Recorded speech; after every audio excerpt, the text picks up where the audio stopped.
Hey, how's it going, guys? Markel here, back with another video. Hopefully you guys are having a great day today.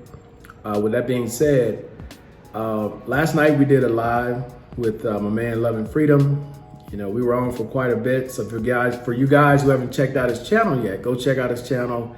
He had a video called Speak Your Piece, where you can come on and vent about different things and discuss different things. And we had a very good conversation last night.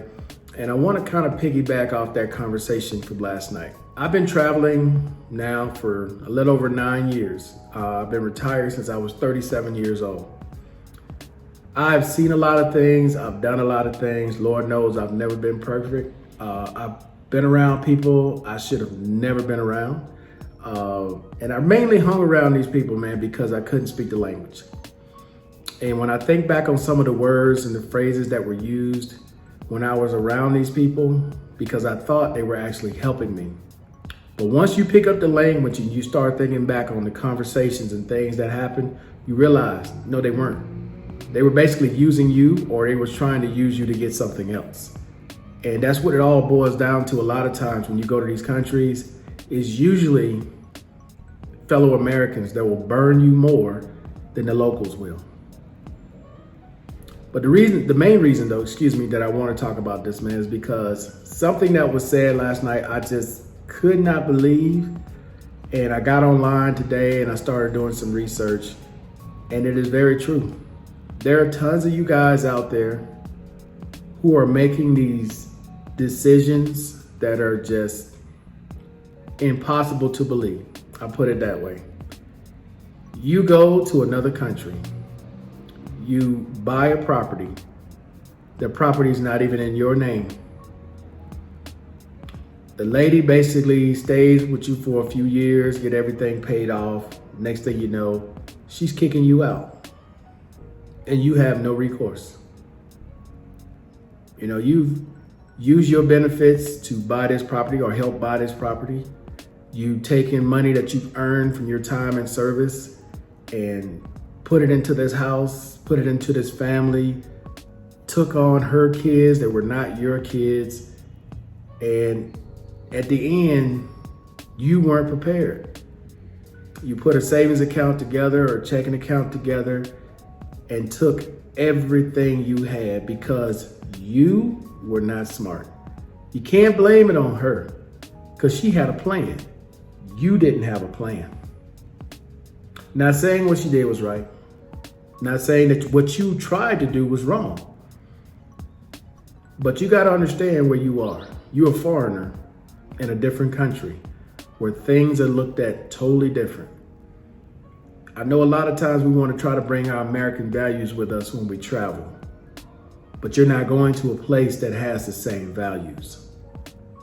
I know you want to try to use some of the things that we learned as a kid growing up and some of the experiences that we had and mistakes that we may have made when we were married in the States. And like, no, I'm not going to do that this time. This time I'm going to be more trusting. I'm going to be more this. I'm going to be more that. Well, all that sounds fine in the States. In a foreign country, no. You have to understand where you are, your surroundings, why they do things that they do. Okay, so you can have her and be married. How does that work? But we want to come with the American values and the American system of, okay, I'm doing this for you, you should do this for me. That's not how it works in foreign countries. When a lot of you guys come, you're like, man, I just don't understand this girl. You have to understand their culture. And their system is not set up for you to succeed more than their own citizens. That's why there are certain countries you can't buy land. They're not looking for you to succeed. They want their fellow citizens to succeed. You got to think about that, man. Be smarter. You can't let that woman keep making the same mistakes. You overspent this month. You can't be overspending. You need to start putting money away at that point because something's wrong.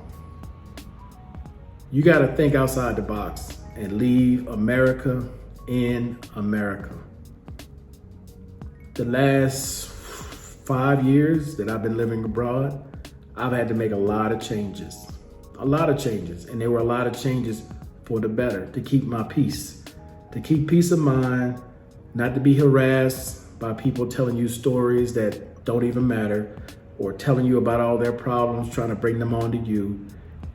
You have to find that niche that works for you. Now, there are some people love being around a crowd. I'm not one of those people. I don't need 50 people around me. I don't need to travel in groups. I prefer to travel alone. I prefer to do things alone, or the group that I want to be with, not the group that I'm forced to be with, right? I'm not going to be talked into things that I don't want to do. You know, when I was in the DR, I allowed myself to be talked into a lot of things and be around a lot of people I would never be around in the States. They were not my type of people. The type of language that they used, to the type of activities that they did, from being in prison and every other place, it's not the type of people I'm trying to be around. Because over time, and I realized this over time, you start becoming the thing that you would never be. And you start talking a certain way and saying things a certain way. And you're like, who are you? You look in the mirror one day like, who are you? So, no, I had to make a lot of changes.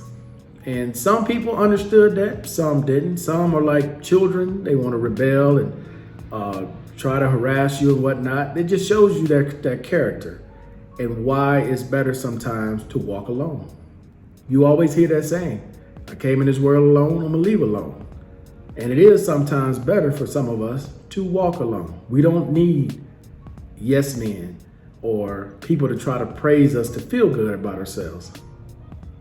We don't need it.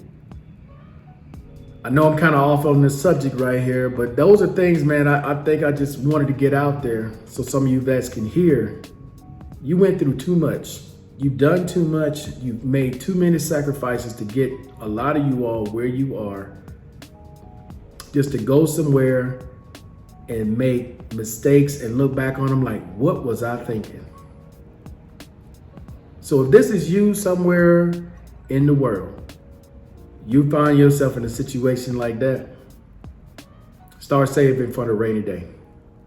Just keep that in the back of your mind. Okay, if this all goes wrong one day, do I have enough to where I'm gonna be okay? Just make peace with what you did earlier with buying that property. Make peace with it. If it works out for the next 30, 40 years, congratulations. But if you wake up one morning and it's all gone, you need to have a backup plan. I've never gone anywhere without having a backup plan.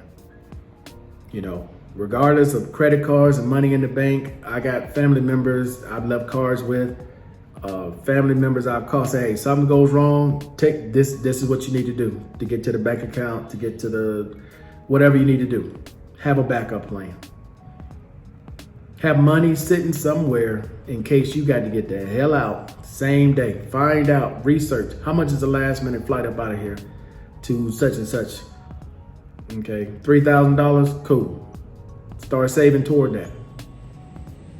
Or have a card on hand ready to spend $3,000, get the hell out.